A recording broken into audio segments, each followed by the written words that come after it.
Hi, everybody. My name is Sarah. Pearls of Wisdom and Food with Keto well under 20 every single day because that's how I do it.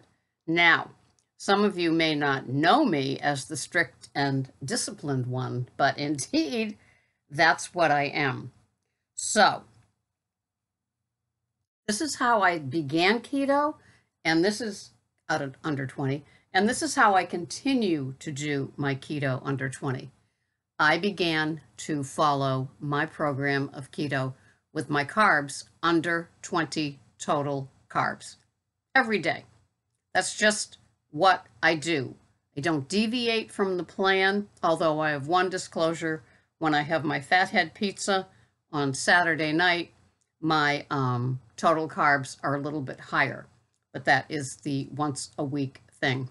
Monday through Friday, I have just a bowl of various lettuces that are each nutritionally packed. Things like watercress, baby arugula, baby butter romaine. I think that's what it is. Anyway, they're all loaded with different nutrients, and K being one of them, lots of A. So anyway, I do my variety in my salad bowl, and then I have 4 tablespoons of oil, 2 of extra virgin olive oil that's organic, and 2 macadamia nut oils. And the best I could buy with the macadamia nut is no GMOs. And then I have a side portion of a meat, or like, for example, wild caught salmon tomorrow night. Just a variety. But the carbs are under 20. The protein is usually it's under 60, definitely. And on filet mignon night, it's usually about 55. I don't know why. But most days it's under like grams of protein. And then my fats are like 105 to 140. And that's how I roll. And that's how I lost the last few pounds on keto, because I was low carb, high fat before that. And that's how I do maintenance. Nothing much has changed. Maybe 14 more grams of fat, like on my salad with the extra virgin olive oil or the macadamia nut oil. But for the most part, I still operate the same way that I did. And once I reached maintenance, it's not, hey, I can have whatever I want now. I can fall off the rails every now and then. And I know that Dr. Berg says you can fall off the rails every now and then if you are following a strict and structured keto, and then get back into ketosis much faster. But I don't do strips. Well, I have strips every now and then. I do them, but it's like, they say that once you're in ketosis, your strips aren't going to be that dark color because your body is using the ketones when you're fat adapted, okay? So the best and accurate way to do it is with the blood test for the ketones. But I just figure I'm not having grains, I'm not having sugars, I'm not having fruits, I'm not having artificial sweeteners like the packets that are pink and blue and yellow, and even the white Truvia, and I'm not having diet soda, and I'm not keto-fying anything except the keto pizza with the almond flour. And so doing those things, I assume I'm in ketosis. I don't know. I'm on maintenance, so I'm happy to be here. If you are new to keto, this is just sage advice from Sarah, from being on this program for a number of years and having maintained what I think is my success, is that squeezing in the keto-fying of things right at the start, it just takes away from what the point of keto is. If you enter into keto and you have a lot of weight to lose, you have a sugar addiction, you've got a white flour addiction, you've got a standard American diet addiction, and you want to start keto-fying, which to me is like making, shinola out of crap.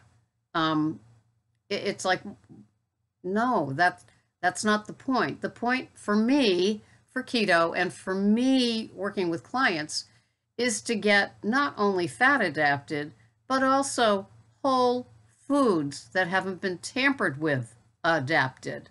Okay, is that a long enough word with a dash? And so it's getting used to having a leafy green salad. It's getting used to having your carbs way down low. That's what I do during the week, and intentionally, because we don't need carbohydrates to exist, even the veggie ones. But I do have the few veggie leaves that I have for the most bang for my buck nutritionally. And I do like the volume of it. I'm just used to having it every night. And I love to get in those oils on those leaves. So that's how I'm having it. But the point is not to sit there and say, I'm going to enjoy dark chocolate now. I'm going to enjoy, keto cheesecake. I'm going to make, cauliflower crumbles loaded with bacon and sour cream and cream cheese and cheddar cheese and all those kind of things. Are they all keto friendly foods? Yes.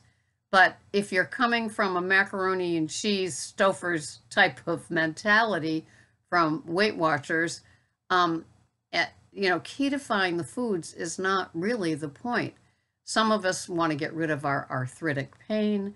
Some of us want to get rid of our migraines. Some of us want to get rid of our bloating all the time from having standard American diet items. Yes, we want to lose weight, but we also want to not be constipated, sleep through the night, have our mood like this for the first time in decades instead of going like this, to stop the cravings. So many of us are sugar addicted, and we've got this like unbelievable monster with sugar cravings. And so to screw around with keto-fying foods, it's like, to me, it's the Weight Watcher mentality.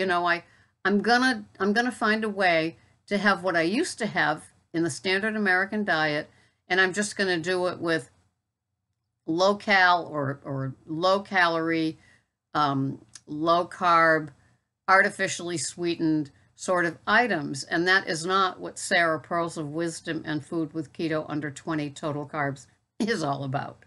And so if you start listening to me and you don't hear me talking about keto-fying something or showing you pictures of my keto-fied recipe, then, here's the deal. I'm not doing that. So, don't ask me for recipes. There's two things that, I make a leftover stew with cauliflower crumbles, organic beef broth, grass-fed hamburger, and some chopped up Brussels sprouts. And they literally are the leftover cauliflower crumbles that have been cooked on the big green egg and the Brussels sprouts with the burger. And I just throw it all in a pot, and it's called leftover stew with cream cheese and butter. So it's rich and elegant, and a little goes a long way, okay? A little bowl. And so I do that, and then I have the keto pizza, and then I have something like a taco salad.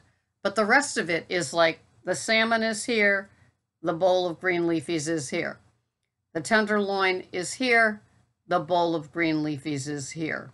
The pork chop is here, the bowl of green leafies is here. Simple, wholesome, totally identifiable. You'll hear me say here sometimes, if my grandmother wouldn't recognize it, it's probably not a whole food item. When you buy lettuce, it says, if it's on the other side with the label, it says baby organic arugula, and then it gives the nutrients for it, okay? Same thing when I buy like a tenderloin steak. It's like tenderloin beef.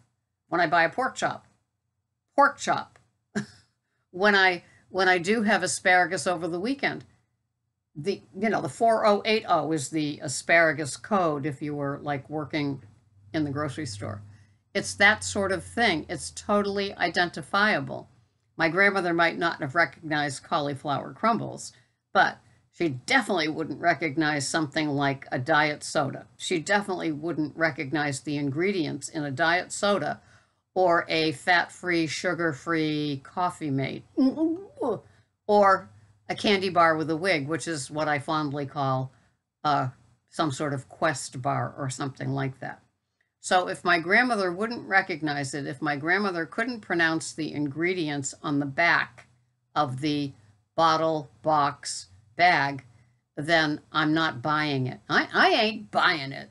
And so that's what I try to do here every day, is just promote the foods that are the cleanest that they can be. We have a very troubled grocery, the food producers. They're just awful. They're horrible. Trust me, they don't care about your health. They don't care about what's in their products that is poisoning your body. They don't. They care about that bottom line over here. And you want to know what the CEOs make of those great big companies? Yeah, multiple millions every year with bonuses and things like that. Do you think? I mean, I love the story about Monsanto. When they have a board of directors meeting, they are served organic foods. There's no glyphosate that they manufacture on Roundup. There's none of that on their salads, trust me. Okay. Or even their baked potatoes. And you better believe that their beef is grass-fed. Those tenderloins that they, dazzle their board of directors with. It's not a job lot. It's just amazing. And so they aren't caring for us. Our doctors are clueless. They're clueless about us. They have no clue what wholesome food is. If you said to them, what's whole food mean to you? Oh, fresh fruits and veggies. Really, fresh fruits. Okay, have a bag of sugar in an apple. You understand that these veggies, and especially the fruits, have been so hybridized that what started off as like, an apple like this is now an apple like this. It weighs 1.5 pounds. It's nothing but sugar. Who knows what the GMOs in it are to make them all look beautiful. And the one that I'm thinking of right now is the Honey Crisp. Okay. And how about the carbs in things like grapes? How are they raised? What are they sprayed with? Are you washing each individual grape? Good for you if you are, but you shouldn't be having them if you're keto.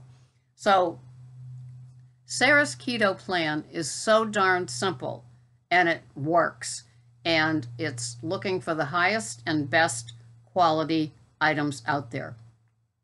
Organic cream cheese, the best cheese that I can find for, what I'm buying. Some of them are organic, and they don't even say it on there because they come from a foreign country that doesn't have to identify it as organic because everything that they produce is organic. I put good money into my eggs, usually Pete and Jerry organic jumbo eggs. And so, so they're grain fed, they're raised outside, pasture raised, eating the bugs and the grasses and all that kind of stuff. They have more omega-3s in them just by very nature of that. The yolk of a Pete and Jerry organic egg next to a yolk of an 88-cent a dozen white egg in the grocery store is amazing. You've got almost orange. It could be orange next to a yellow yolk. They are so powerful. So that's where my shopping dollars go. I buy the best oils I can buy. I buy Kerrygold butter.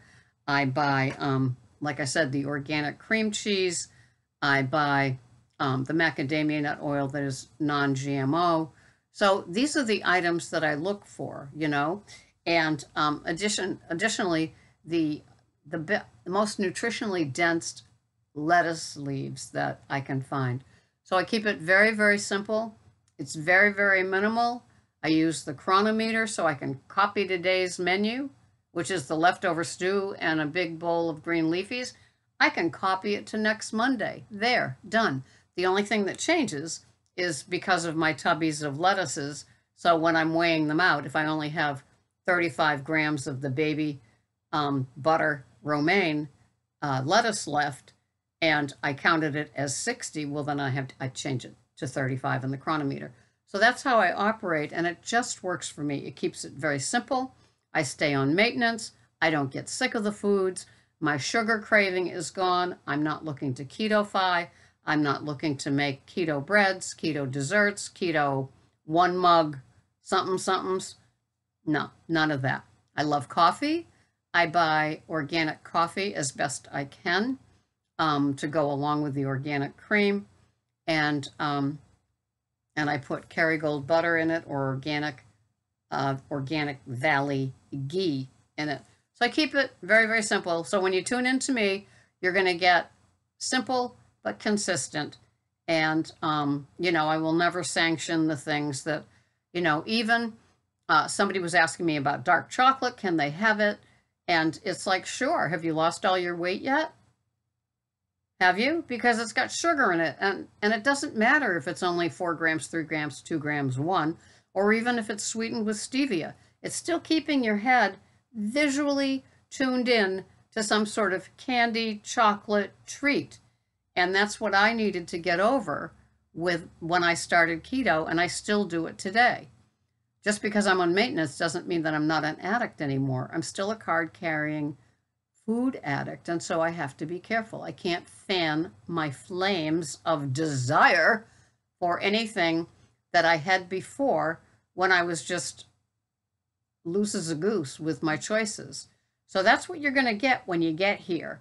And Whole Foods, identifiable. You can look at something and say, I know what that is. That's a pork chop. I know what that is. It's a bowl of lettuce. I know what that is. It's a bottle of Spectrum organic olive oil, and you're going to put it on your salad. I just don't get all complicated, and it just works. Keeps my life simple, my head simple, my anxiety is like, ooh, quite low, thank you very much. So this has been Sarah, just saying how I do it and hoping that that helps somebody. If you get into trouble, or if you've got portion distortion and you're not used to weighing and measuring and you just want a little boost, a little boot camp, you can find me at ketocoachingsarah.com. ketocoachingsarah.com. And there I've got phone packages and email packages. And with the email, it goes along with the chronometer. I can see what you're having, and I can comment, suggest, give you better guidelines, give you BBCs, better bad choices, and it just all works. Thank you so much for watching. This has been Sarah, Pearls of Wisdom in Food with Keto, under 20 total every day. Thank you so much for watching. Bye-bye for now.